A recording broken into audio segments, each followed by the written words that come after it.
Hello, everybody. Hello, hello. Happy Thursday. Merry Christmas to everyone. Happy holidays, seasonal felicitations, and all the good stuff. I'm Dean the Turkey Lakester, and welcome to the first of um, a few Christmas stories streams for 2024. I have two fun stories to read to you today, and I'm going to get into those just uno momento. I'll just wait a couple minutes to let people pop in here on the live stream. If you're watching this on the replay, thank you for being here as well. Let me know in the comments that you were here.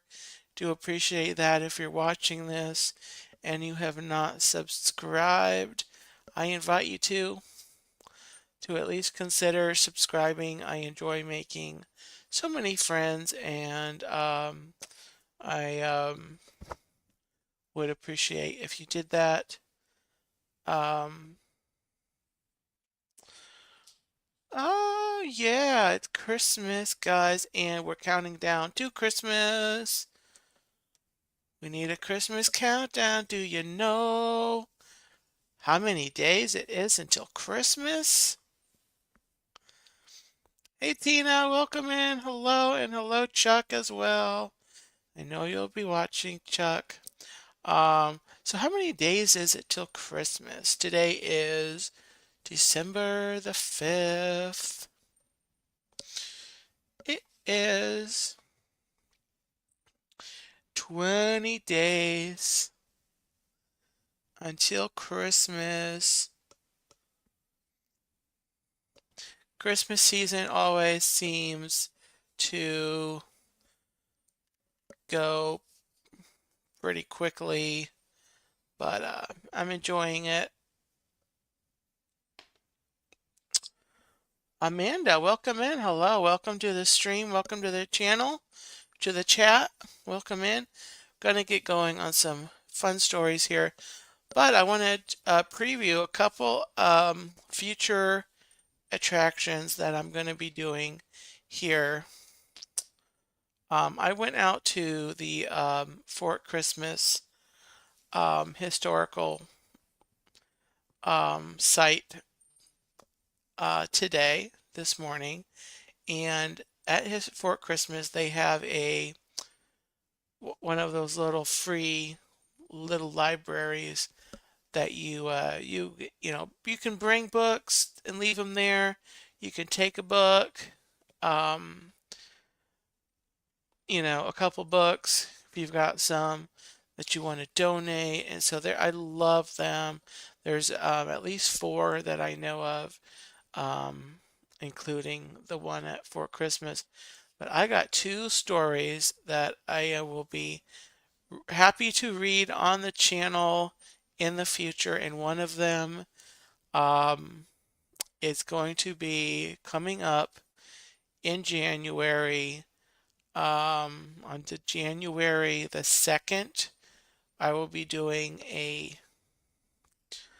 it's probably going to be a longer edition, but it's going to feature the Prince of Egypt with this, the collector's edition storybook for the Prince of Egypt. This was, of course, a big hit. Came out from DreamWorks back in the 90s, and then of course DreamWorks went on to put out so many other great movies. And then I also picked up, this will be on the channel at some point in the new year, this book I found featuring The Little Mermaid, Disney's Little Mermaid, Dreams Under the Sea. So that's going to come up soon. All right, well, time's a-wasting, so you're here to hear some stories. So here we go on Once Upon a Turkey Leg. Tonight, our stories that I'm going to read, and I'm going to start with a classic, a real classic. Rudolph the red-nosed reindeer had a very shiny nose, and if you ever saw it, you would even say it glows. This is adapted by Rick Bunsen, illustrated by Arcadia.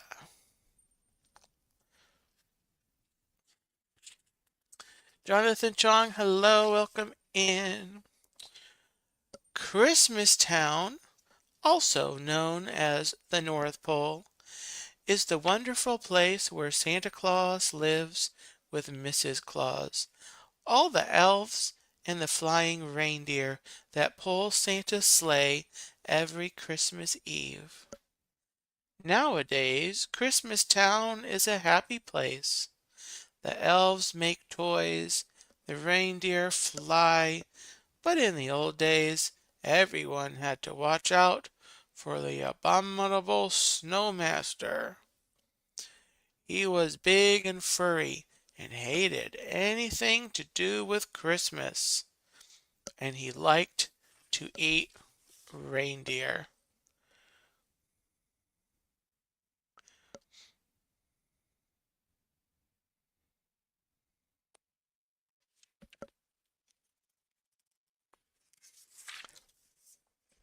All that started to change when Santa's lead reindeer, Donner, became a papa. "We'll call him Rudolph," said Donner, looking at his new son. Suddenly Donner and Mrs. Donner saw a bright light. "He's got a shiny red nose," said Donner in surprise. "I'd even say it glows." Santa came to see the new arrival, but then he saw Rudolph's nose. "Let's hope this glowing stops if Rudolph wants to make the sleigh team," Santa said. "We can't have any shiny noses flying through the sky." So the Donners put a little cover on Rudolph's nose.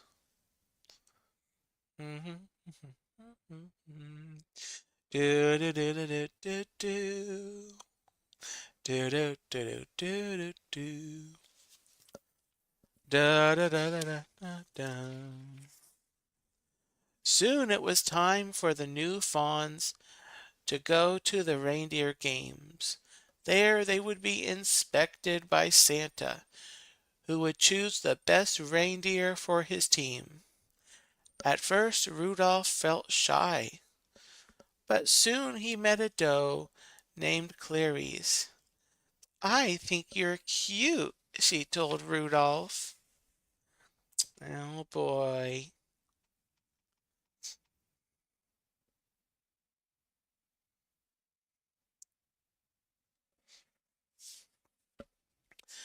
The coach arrived to teach the fawns what they needed to know to be on Santa's team.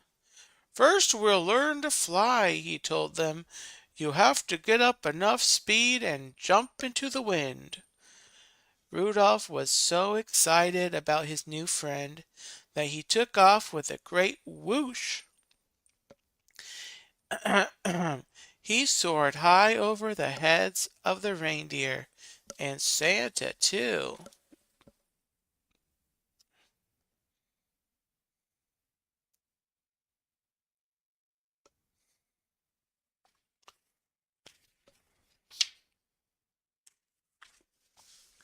But as all the young reindeer continued to play, the cover popped off Rudolph's nose. It glowed for all to see. Uh-oh.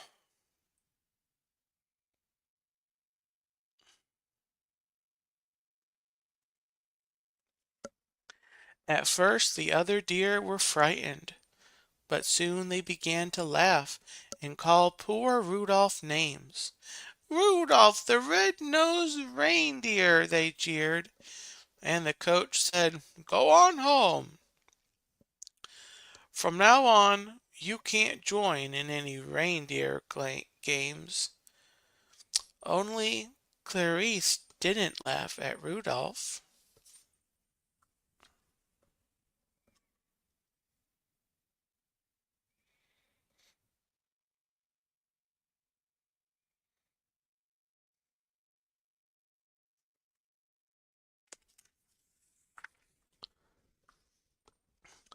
Poor Rudolph wandered off alone. Soon he met an elf who was hiding in the woods. "My name is Hermie," said the elf. "I want to be a dentist, but right now I'm just an elf who doesn't belong." "And I'm a red-nosed reindeer," sighed Rudolph. The pair decided to be friends and to run away together. They hadn't wandered far when they heard the terrible roaring of the abominable snow monster. "It's my nose," said Rudolph. "The monster sees it and is coming after us."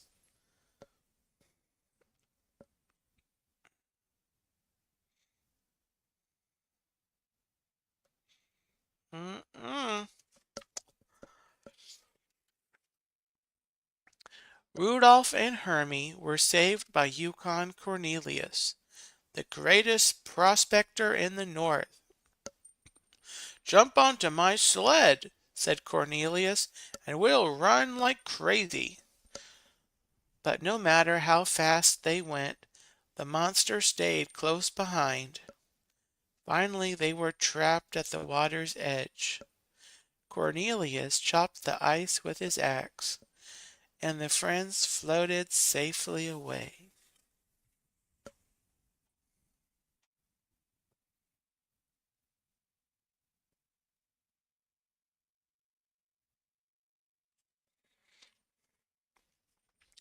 They floated all night and landed on a strange island, where they were greeted by a puppet that sprang from a box.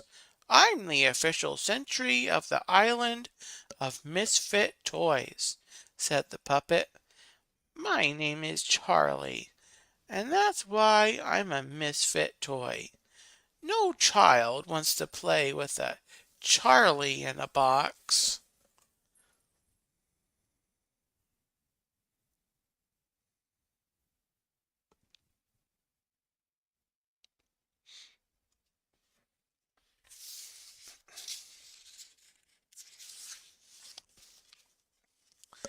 "We want to travel with Santa Claus in his magic sleigh," said a misfit doll. "Otherwise, we'll miss all the fun with the boys and girls when Christmas Day arrives."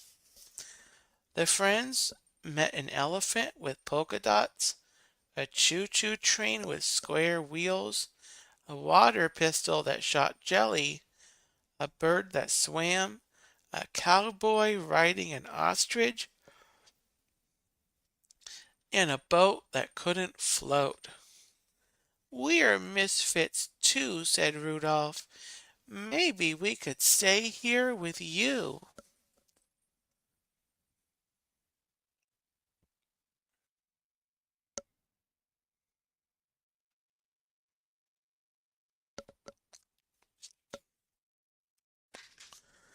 But the king of the island would let them stay for only one night.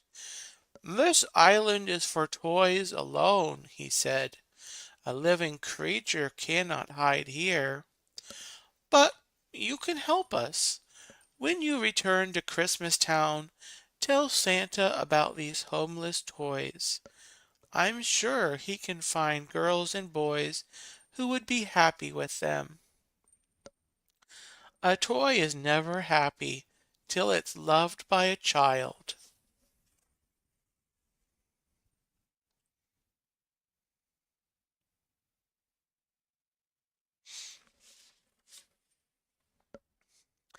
That night, while Hermie and Cornelius slept, Rudolph lay awake. "My nose will only bring my friends more danger," he thought. "I must go off on my own." But as he wandered alone in the snow, Rudolph realized that he couldn't run away from his troubles.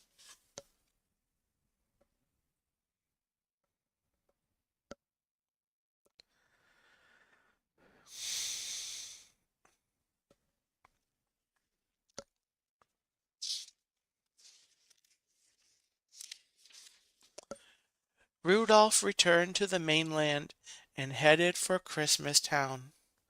But first he had to pass the cave of the abominable snow monster. As he did, Rudolph heard voices crying, "Help! Help!" Rudolph rushed inside. There were Rudolph's parents and Clarice. They had been searching for Rudolph and had been caught by the monster who was about to devour Clarice. "Put her down!" Rudolph cried, butting the surprised monster with his little antlers.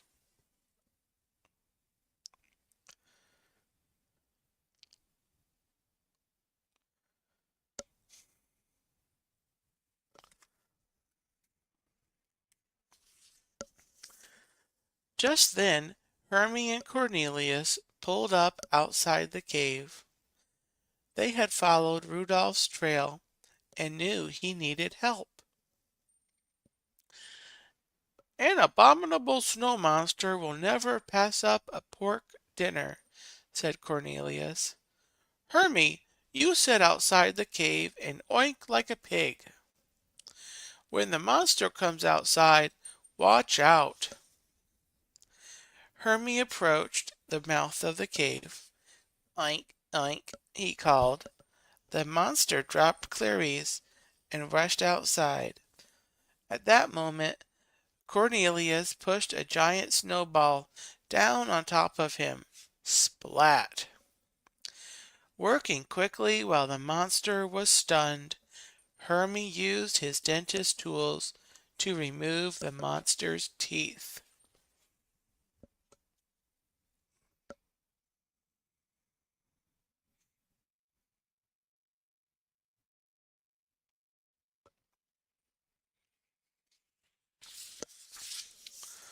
Back in Christmas Town, Rudolph told how he and his friends had defeated the abominable snow monster. Everyone realized that misfits have their place too. Rudolph told Santa about the misfit toys. "As soon as the storm lets up, I'll find homes for them," Santa promised. Then the weather elf handed Santa his report. Santa gasped. "The storm won't subside by tonight. I won't be able to fly my sleigh." Suddenly a flash of light caught Santa's eye. "Rudolph," he said, "what a beautiful, wonderful nose. Won't you guide my sleigh tonight?" "I'd be honored to," said Rudolph, putting on his jingle bells. Do do do do do do da da da da da da do do do do do do. "Okay, Rudolph," said Santa. "First stop is the island of misfit toys. Up, up, and away." And with Rudolph leading the way, Santa soon found loving homes for all those lonely toys. "Rudolph the red-nosed reindeer," everyone sang, "you'll go down in history." And he did.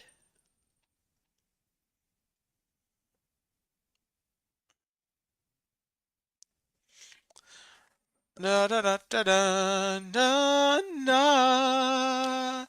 And that is the end of Rudolph the Red-Nosed Reindeer.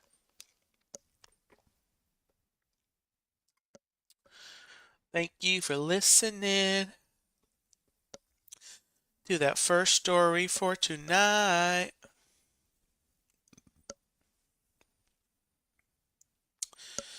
And without further ado, I'm going to move right into the second story, which is I decided to do a Disney story, Christmas, of course, in honor of Walt Disney's birthday being today. Yeah, Jonathan, exactly. Um, so happy birthday to Walt Disney. Um, so I'm going to be doing Olaf's Frozen Adventure.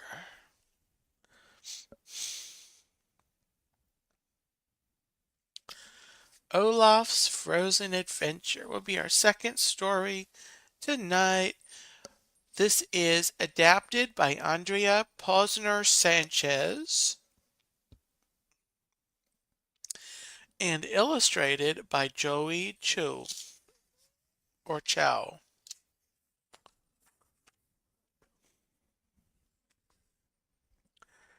There is a lot of activity in the Arendelle Castle. Everyone is preparing for a holiday party. Surprise! Olaf shouts as he jumps out from a pile of gifts. Not yet, Olaf, Anna tells the little snowman. The surprise party starts after the Yule bell rings, Elsa reminds him.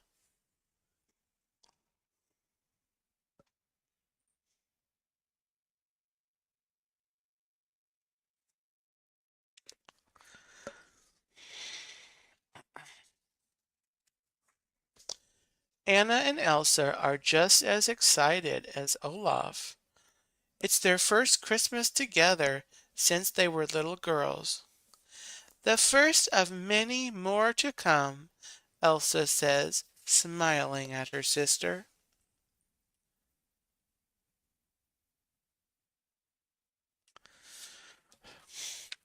They rush out to the courtyard to welcome all the townspeople. Kristoff and Sven are there to watch the ringing of the Yule bell.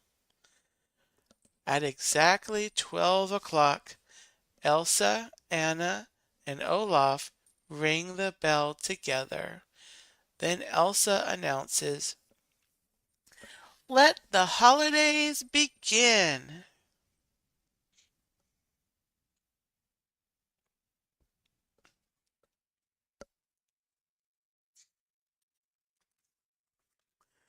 Everyone cheers, then turns to leave. Wait, wait, Anna calls after them. Won't you join us in the castle for a celebration? Elsa says. Thank you, your Majesty, says Mr. Olson. But we need to get home to knit socks for our grandchildren. It's our family tradition. Everyone has their own traditions. No one can stay for the party. Oh my, and they're gonna knit socks in one night.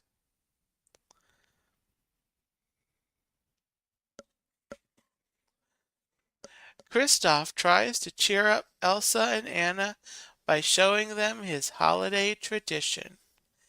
He plays a song and then reveals a rock statue of Flemmy the Fungus Troll. Now lick Flemmy's forehead and make a wish, Kristoff says. No thank you, the sisters say.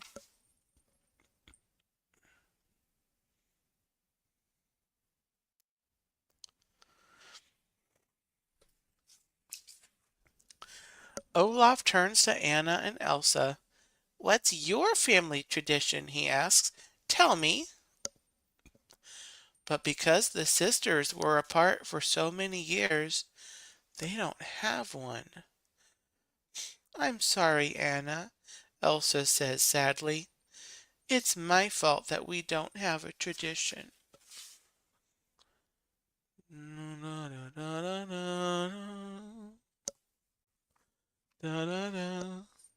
Olaf has an idea.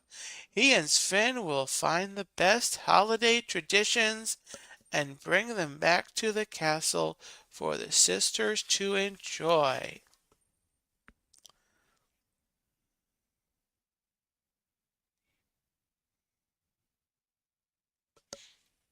Hmm. The little snowman knocks on doors throughout the kingdom to ask the townspeople about their traditions. Some families make candy canes, some bake fruit cakes, some light candles, and some decorate trees. Soon Sven's sleigh is filled with holiday items he has gathered. Olaf and Sven have just one more house to visit.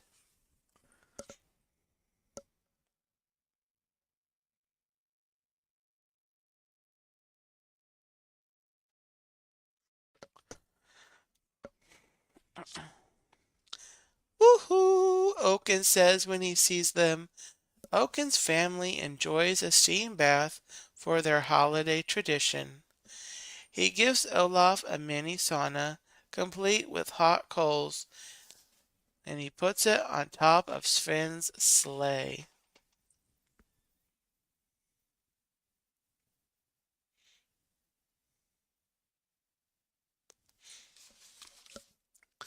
But as Olaf and Sven head home, the sauna door opens and hot coals land on the other holiday items. Everything starts to burn. Then the sleigh falls over a cliff. Olaf lands on one side of the gorge and Sven lands on the other. Okay, Sven, calls Olaf. I'm not going to sugarcoat it. This is a bit of a setback. Olaf still has one tradition left, a fruitcake.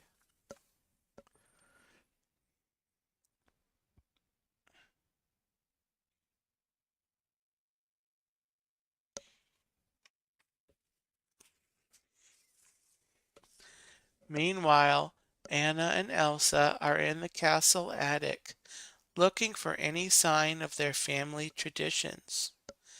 I found my old Viking helmet and sorceress cloak in my trunk, Anna says. What's in yours, Elsa?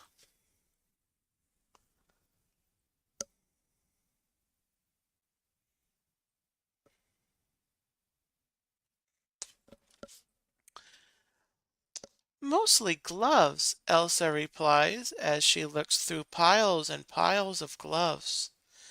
Then she gasps and pulls out a small box with bells on top.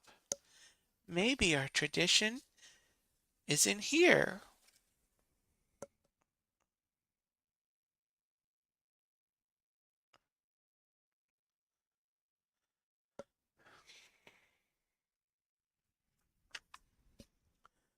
Olaf and Sven start to head home from opposite sides of the gorge.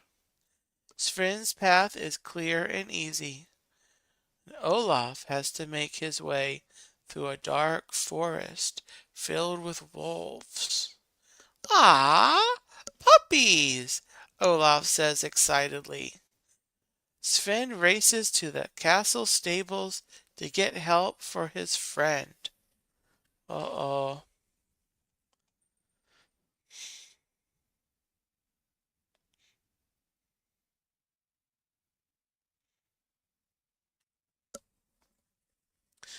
Sven finds Anna and Elsa and lets them know that Olaf is in trouble.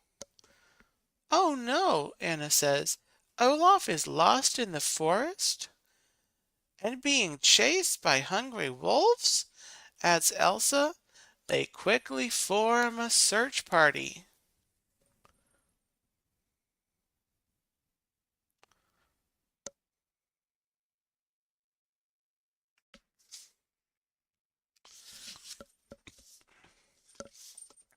While searching in the woods, Anna notices a carrot poking out of a snowbank. I wonder where Olaf could be, she says. Well, he probably went on a mission to find traditions for Anna and Elsa, a voice replies. But they caught fire and fell off a cliff, and then a hawk took the fruitcake.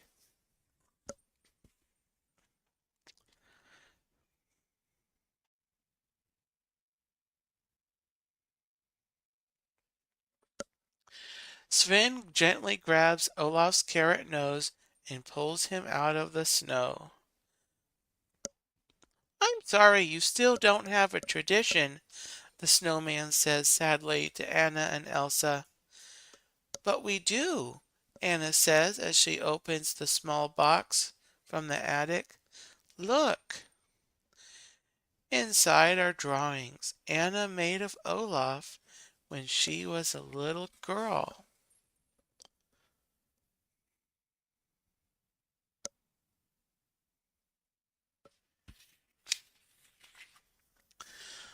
The day Elsa created Olaf was Anna's fondest memory. Every winter after that, Anna made a drawing of Olaf as a holiday gift for her sister.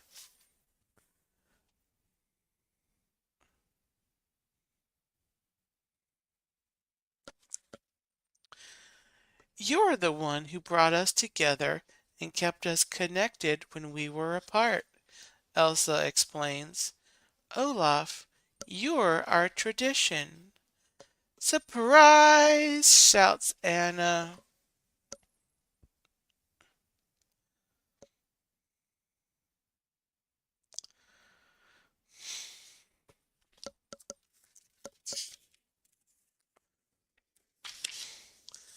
Soon the townspeople make their way to the forest clearing. They are relieved to see that Olaf is safe. It's time to celebrate. Elsa uses her magic powers to make a beautiful ice tree. Children decorate the tree with glowing lanterns.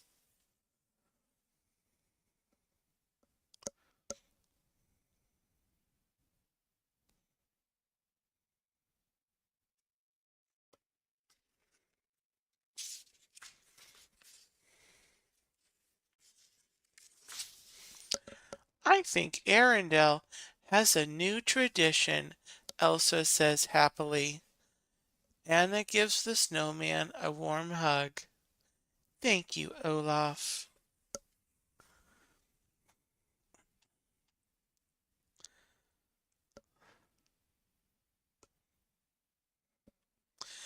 And that is the end of Olaf's Frozen Adventure.